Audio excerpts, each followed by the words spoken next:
ઓમ નમઃ સદેભ્ય. ઓમ નમઃ સદેભ્ય. ઓમ નમઃ સદેભ્ય.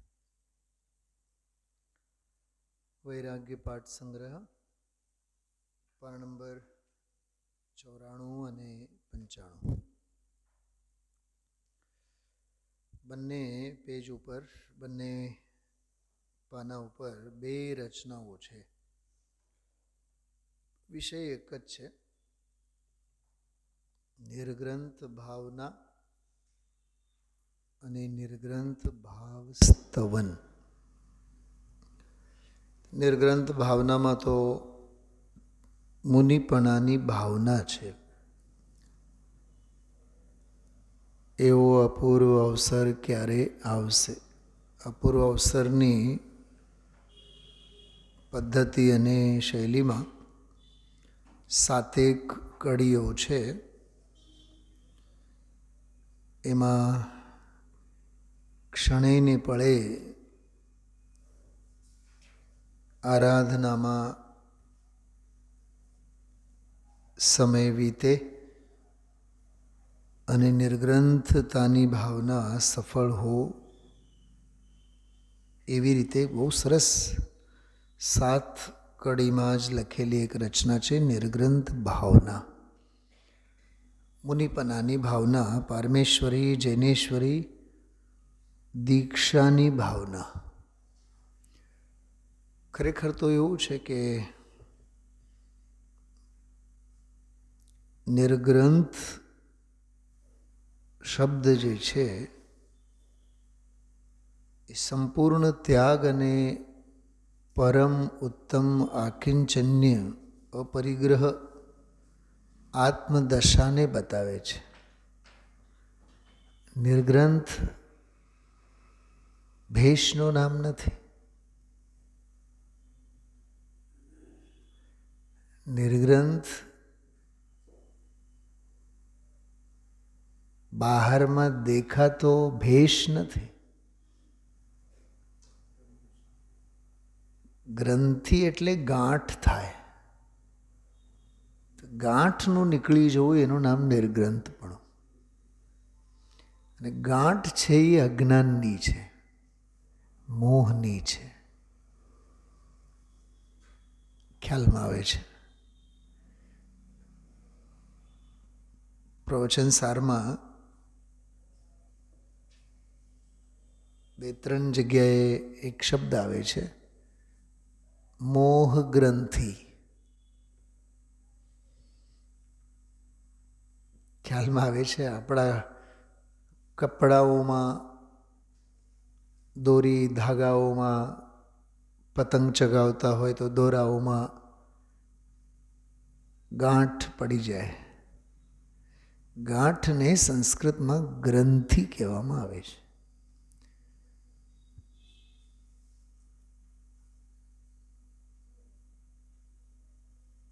ઋષિમુનિઓના સમયમાં તાડપત્રો ઉપર જ્યારે શાસ્ત્રો અંકિત કરવામાં આવતા, શાસ્ત્રો ઉત્કીર્ણ કરવામાં આવતા, પછી તાડપત્રો, પત્ર એટલે પાનું થાય. તાડ વૃક્ષ હોય, ઝાડો હોય, અને તાડ ઝાડના પાંદડા બહુ મજબૂત હોય. બહુ મજબૂત એટલે કોઈ દી પાણીમાં કોહવાય નહીં, સડે નહીં, એને ઉધઈ કોઈ દી લાગે નહીં. એ તાડપત્રના એટલે તાડ વૃક્ષના પાંદડાઓની એક આગવી વિશેષતા છે. જેમ બીજા ઝાડવાના પાંદડા પાણીમાં 2 દિવસ પડેલા હોય, સડી જાય. પણ તાડ વૃક્ષોમાં એવું ન હોય. તાડ વૃક્ષ બહુ મજબૂત હોય.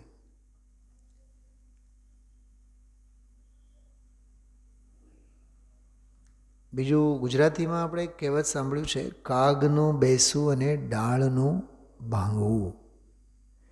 એનું ઓરિજિનલ સંસ્કૃતમાં કાકતાલીય ન્યાય. મોક્ષા પ્રકાશકમાં ટોડરમલજી સાહેબે લીધું છે. અને પરમાત્મા પ્રકાશની ટીકામાં એક જગ્યા ટીકામાં એ શબ્દનો પ્રયોગ છે. ત્યાં તો ભાગ્યના અર્થમાં જ છે. કાકતાલીય ન્યાય જે છે એ ન્યાયમાં પણ તાલ શબ્દ આવે. કાકતાલ, કાગનું બેસવું, પણ ક્યાં? તાડ વૃક્ષના ડાળ પર. ગુજરાતીમાં તો આપણે સહેલું સેટ બનાવ્યું, કાગનું બેહવું અને ડાળનું, પણ ડાળ ગમે તે ડાળ નહીં.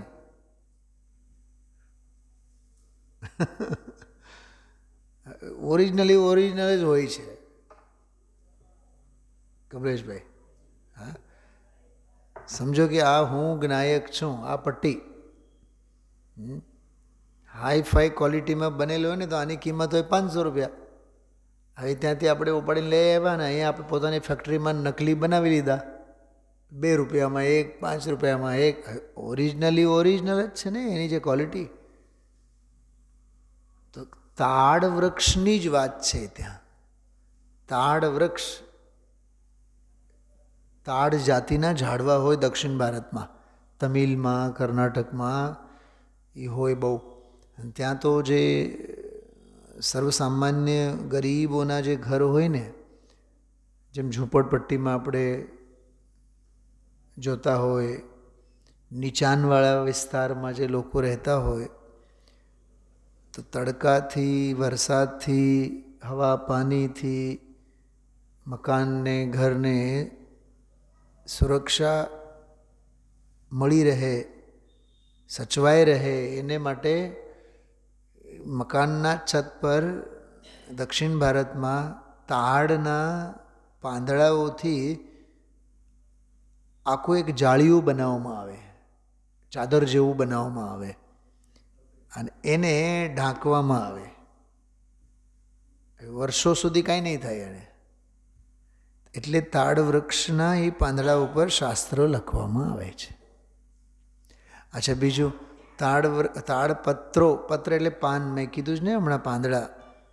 તો એ તાડપત્રો ઉપર તમે કલ્પના માત્ર કરો 1 મિનિટ માટે કે મુનિરાજ એક જગ્યાએ સ્થિર હોય છે ચોમાસામાં, બાકી તો વિહારમાં જ હોય. એક જગ્યાએ સ્થિર હોય ચાતુર્માસમાં, ચાતુર્માસ દરમિયાન. ચાતુર્માસ દરમિયાન તો સૌથી વધારે, જો કે 12 મહિનાનો સૌથી વધારે વર્ષાકાળ જ છે ને એ તો ચાતુર્માસ એટલે તો. બાકી તો શીત ઋતુ અને ગ્રીષ્મ ઋતુમાં 4 મહિના જાય. તો વર્ષા ઋતુના 4 મહિના, ચાતુર્માસ એમ કીધું, 4 મહિનામાં. તો ત્યારે તો વરસાદ હોય. તો જંગલમાં એ વરસાદથી બચવા માટે તાડપત્રને ક્યાં આશરો છે? અરે પાના તો લખી લખીને ગમે ત્યાં મૂકતા જાય ને.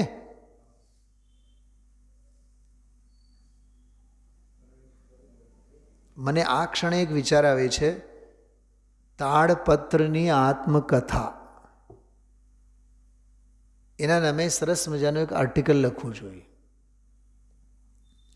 હમણાં જ એક સ્ટુડન્ટ્સ લોકોને એક પાઠ ભણાવ્યો, રેડિયમની આત્મકથા. આજકાલની પ્રજાને ખબર જ નથી કે રેડિયમ શું છે. ચાંદી અને હોનું અને લોઢું, વધુમાં વધુ તો લોઢા સાથેનો જ ભેટો છે. માણસોના મગજ પણ લોઢા જેવા, લોઢવારે જ પનારો છે. તો રેડિયમની તો એને ક્યાં ખબર છે છોકરાઓને?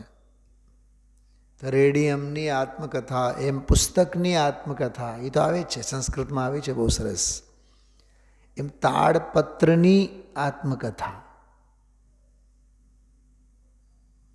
એની બધી વિશેષતા એમાં આવી શકે ને. એમ મજબૂત હોય બહુ. તો તાડ વૃક્ષમાં ફળ પણ હોય. તાડ વૃક્ષમાં ફળ હોય, એ ફળ એટલો મજબૂત હોય, એ આપમેળે પાકે તો જ નીચે પડે. એને કુહાડીના ઘા માર્યા રાખે ને તો એ ડાળથી છૂટું ન થાય, એટલું મજબૂત હોય. એને ડાળ મજબૂત, પાંદડા મજબૂત, ફળ મજબૂત. તમે સાંભળો છો બરાબર બધાય? શેની કથા હાલે છે? સાંભળ્યું તું કોઈ દી? હમેશ્રી આયખામાં તો આ વાત કોઈ દી ન આવી હોય. આવું છે. વિષય જ્યારે આવે ને ત્યારે જે સહેજે આવે પ્રકરણ. તો કાગડો જે છે ને, કાગડો સૌથી લાઇટ વેટ હોય છે. કબૂતર તો હોય જ હોય, પણ કાગડો એટલો બધો ને નાનકડો, 200 250 સમજો, 5 વધી વધીને 1 કિલો. એવડો એ કાગડો એ ડાળ ઉપર બેસે અને કોઈ ભૂખ્યો માણસ એ તાડના ઝાડવાની નીચે જઈને બેઠો હોય અને એનો ફળ હોય ને સૌથી મધુર હોય, મીઠો મધુર ફળ હોય. આ કાગનું બેસવું અને એના ડાળ પર લચી પડેલું ફળ જે છે ને એ નીચે ભૂખ્યા માણસના હાથમાં આવું. ભાગ્ય જોગે જ બને ને. આ દ્રશ્ય સમજાવવા માટે ઓલો કાકતાલીય ન્યાય છે. શું સમજાણું? એટલે મળેલ મનુષ્ય ભવની દુર્લભતા માટે કાકતાલીય ન્યાય એમ કહેવામાં આવે છે કે કાકતાલીય ન્યાયે તને આવો મહાયોગ મળ્યો, મહાભાગ્ય મળ્યો. એમ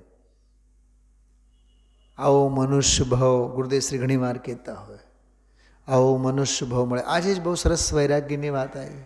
હા, મનુષ્ય ભાવમાં કરવા જેવું તો આ છે, એવું જે બોલ્યા ને. અસલમાં શું છે, આપણને આ જ નથી આપણા જીવનમાં. શું એ બોલમાં બહુ જોરદાર ઠપકો આપેલો છે. સવારે તો આપણે ઘણી મેં વાત કરી જ છે.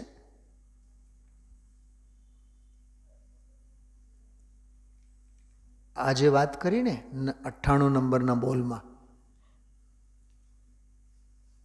તું તને ભૂલી ગયો છો, એ મૂળ ભૂલ. અને એડિશનલ ભૂલ કઈ? કે જો ઓળખાવનાર ગુરુ મળે તો તને તેની દરકાર નથી. દરકાર નથી એટલે આ નથી.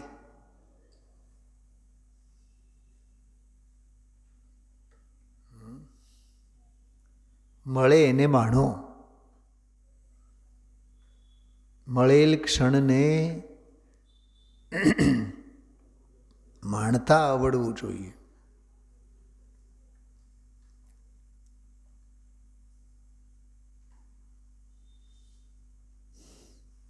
ખ્યાલમાં આવે છે?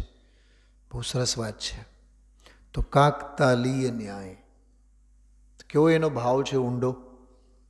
એમ નિર્ગ્રંથ કે નિર્ગ્રંથતા, નિર્ગ્રંથ એ શબ્દ નથી, એના પાછળનો દરિયા જેવડો ભરેલો ભાવ ભરેલો છે.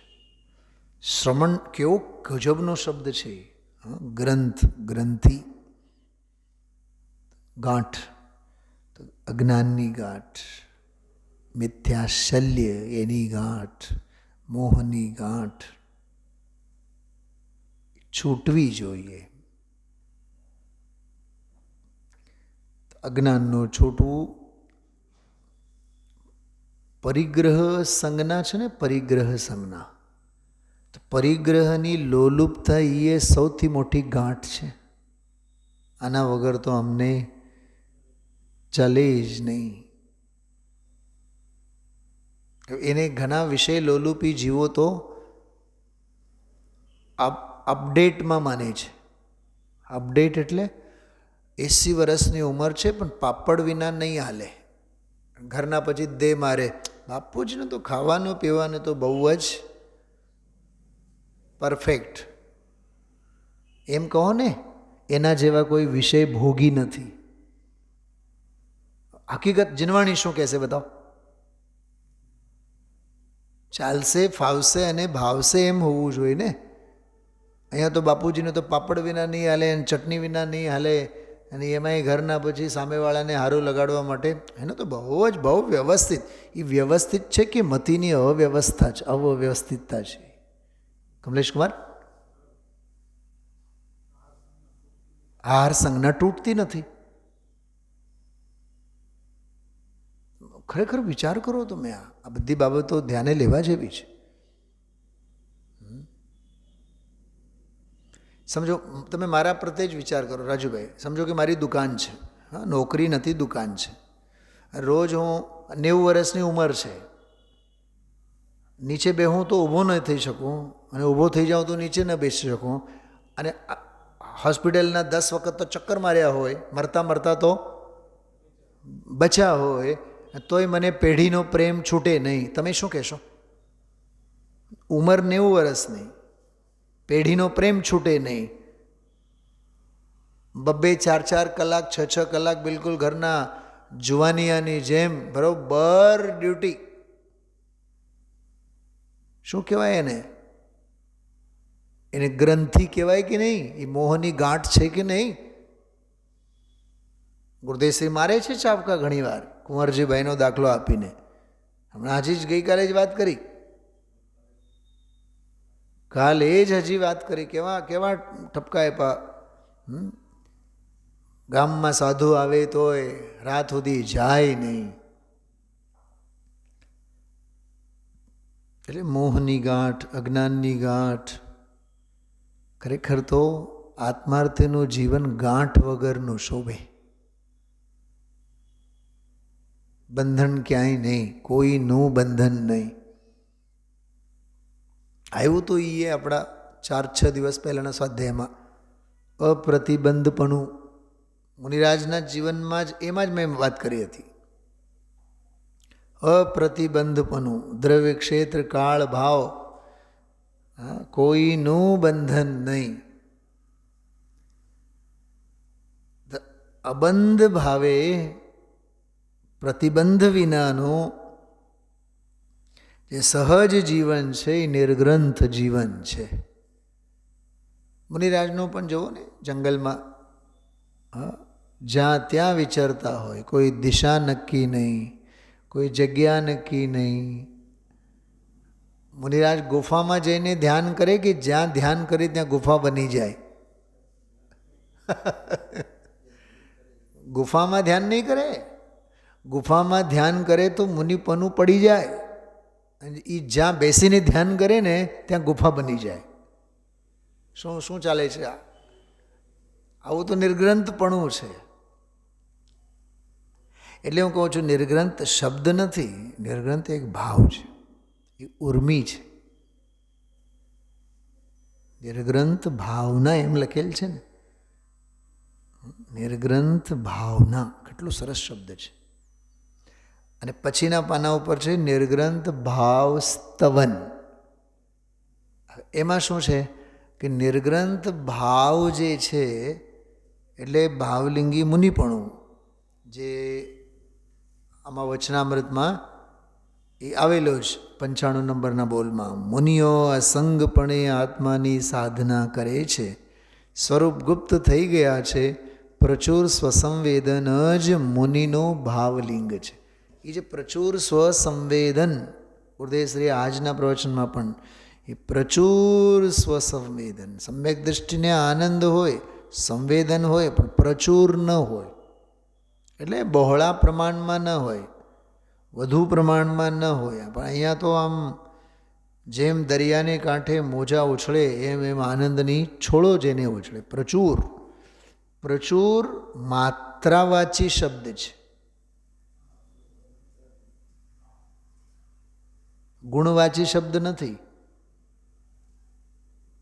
પ્રચુર માત્રામાં.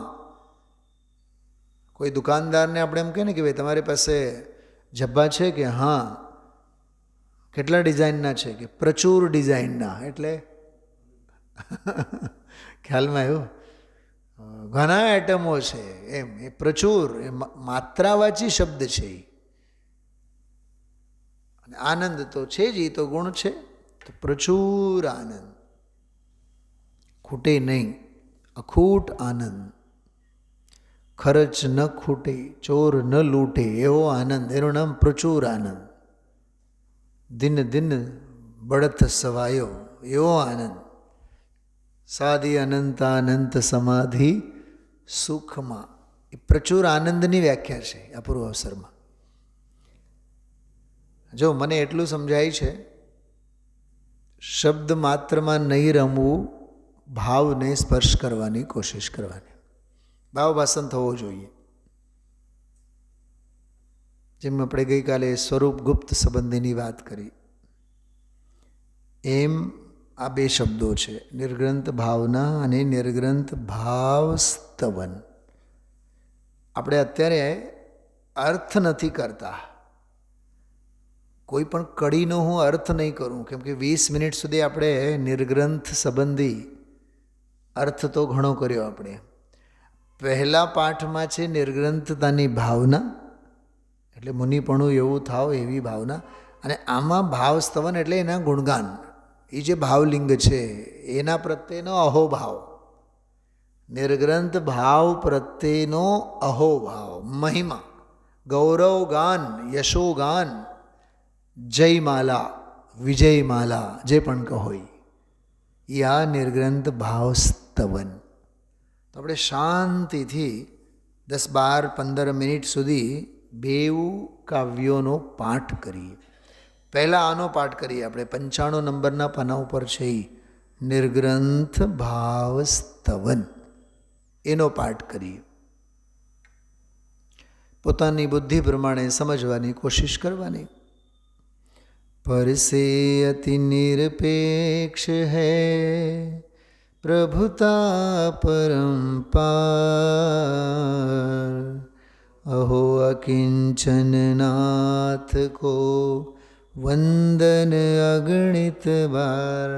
જો કેવો શબ્દ વાપર્યું છે, અકિંચન નાથ.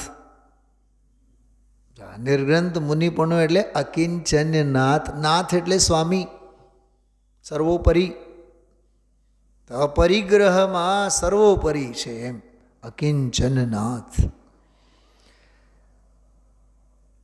તજાનાદિમોહ સજા નિજ પદ અવિકારી, સમય સારમય હોએ સહજ ચૈતન્ય વિહારી.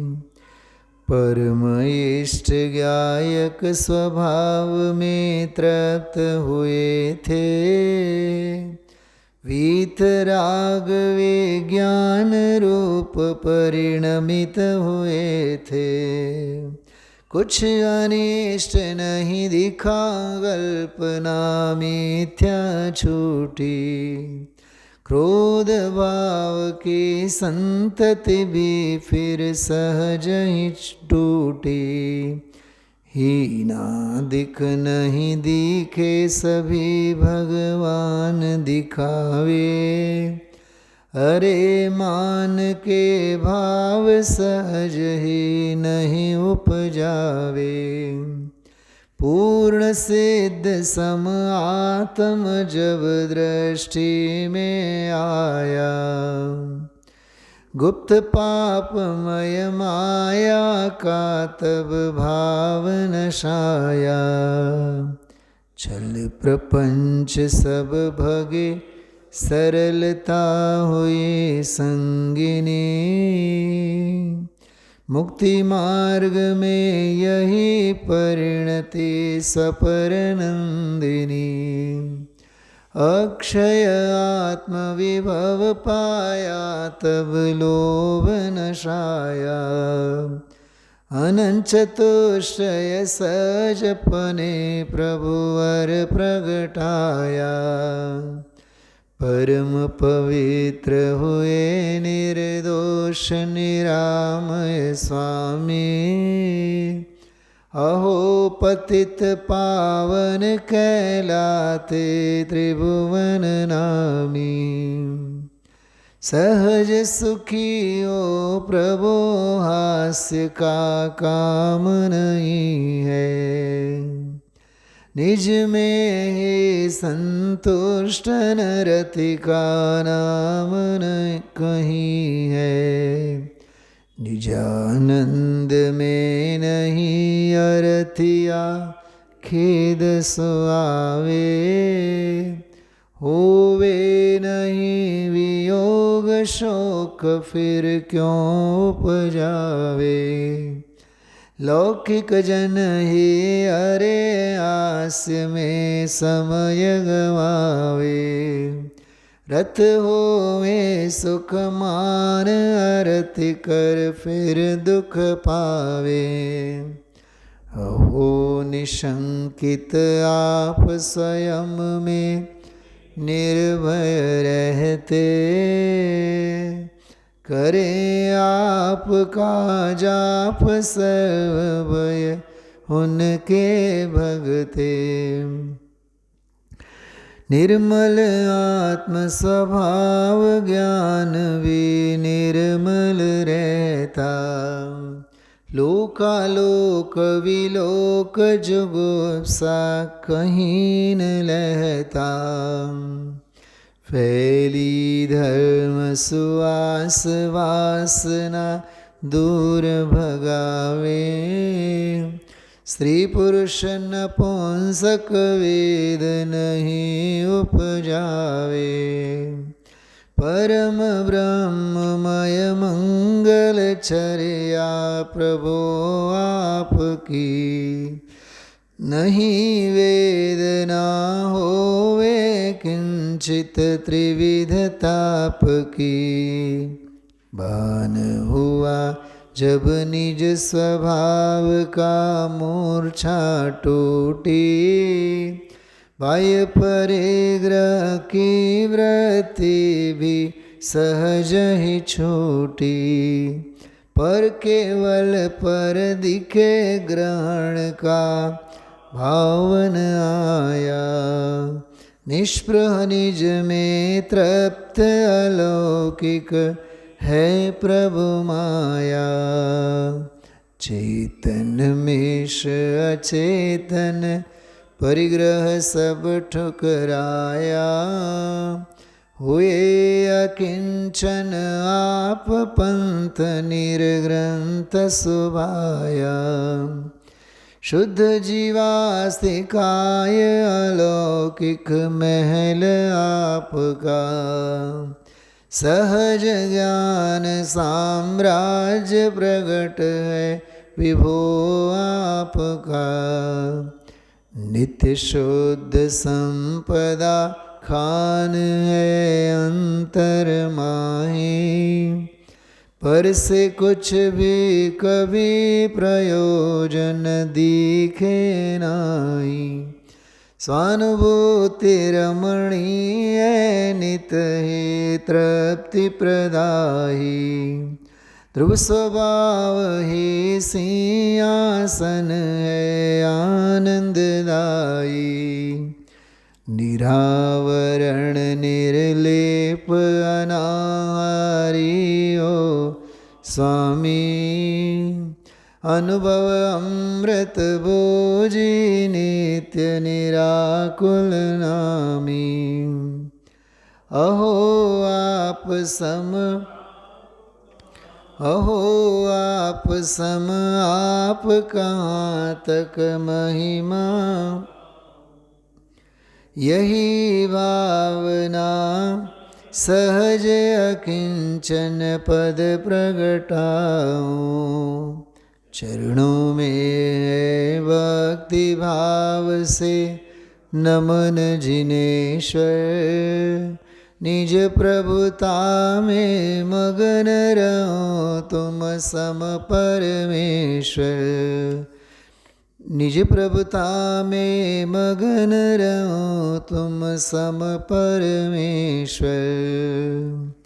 जग से आप उदास हो जगत आपका दास, यही भावना है प्रभु रहूं आपके पास। एक एक शब्द ने एक एक पंक्ति माणवा जेवुं छे। जग से आप उदास हो। जातने प्रश्न करो, આપણને જગતથી ઉદાસ ભાવ કેટલા?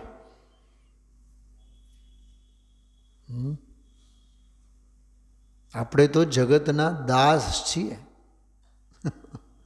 જેમાં લખેલું છે જગ સે આપ ઉદાસ, માટે તો જગત આપકા દાસ. આ પંક્તિઓ છે ને નાટક સમયસારમાં આવે છે, બહુ સરસ. દાસ ભગવંત કે ઉદાસ રહે જગત સો, सुखिया सदैव ऐसे जीव समकीती है। यही भावना है प्रभु रहूं आपके पास. આમાં તમારું ધ્યાન ગયું હોય, ક્રોધ, માન, માયા, લોભ, હાસ્ય, રતિ, અરતિ, શોક, ભય, જુગુપ્સા, સ્ત્રીવેદ, પુરુષવેદ, નપુંસકવેદ, 9 4 કષાય અને હાસ્ય રતિ વગેરે 9 કષાય.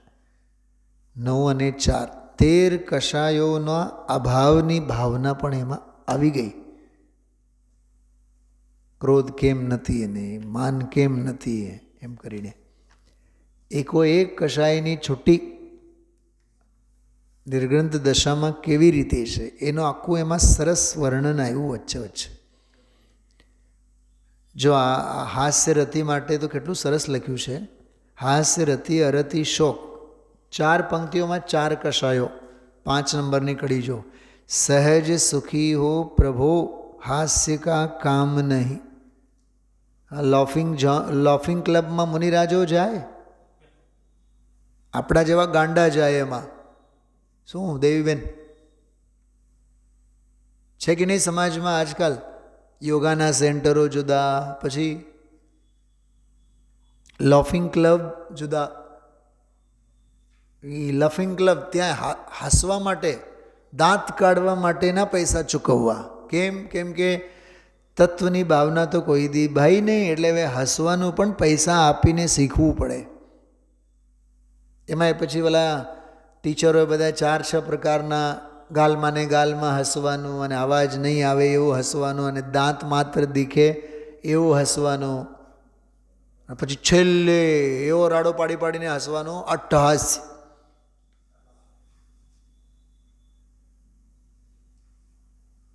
અને પછી કહે શું? હસવાથી દિલ હળવું થાય. અને મિથ્યાત્વનો ભારો માથે છે, એ મોહ ભ્રાંતિ છે. એ મોહ ટળે તો બધું ટળે. મૂળ ભારો તો મોહનો છે. ગ્રંથિ આવ્યું ને હમણાં, ગાંઠ. મૂળની જ ખબર નથી જગતને. ત્યારે ખબર પડે કે દુનિયા કેવા ઘોર અજ્ઞાનમાં છે. દુનિયા એટલે આપણે. સહજ સુખી હો પ્રભો હાસ્ય કા કામ નહીં. તમે સહજ સુખી છો, હાસ્યનું કામ જ નથી. અને હાસ્ય પણ છે ને એ રાગમય આવે અને દ્વેષમય આવે. એમ હાસ્ય પ્રતિ કોક ઉપર હસે ને એ દ્વેષ પ્રકૃતિ છે, કોકને માટે હસે એ દ્વેષ છે. નિજ મેં હી સંતુષ્ટ ન રતિ કા નામ કહી. તમે પોતાનામાં જ સંતુષ્ટ છો? કોની રતિ પાળવી? રતિ એટલે રાગ રૂપ ભાવ, એ નથી. નિજાનંદ મેં નહીં અરતિ યા ખેદ. પોતાના આનંદમાં અરતિ ક્યાંથી આવે? અણગમો ક્યાંથી આવે? એમ હોવે નહીં વિયોગ, શોક ફિર ક્यों ઉપજાવે. કોઈ દિવસ વિયોગ તો થવાનો નથી, તો શોક શેનો? એ કોઈ એક કષાયનું આમાં ચિત્રણ છે. ચલો, આજે આપણે આ નિર્ગ્રંથ ભાવ સ્તવનવાળો પાઠ લીધો. હવે આ જે છે ને નિર્ગ્રંથ ભાવના, એનો અર્થ સાથે આપણે એનો પાઠ પછીના સ્વાધ્યાયમાં આવતીકાલે કરશું. અત્યારે વિરામ. ઓમ નમઃ સિદ્ધેભ્યઃ.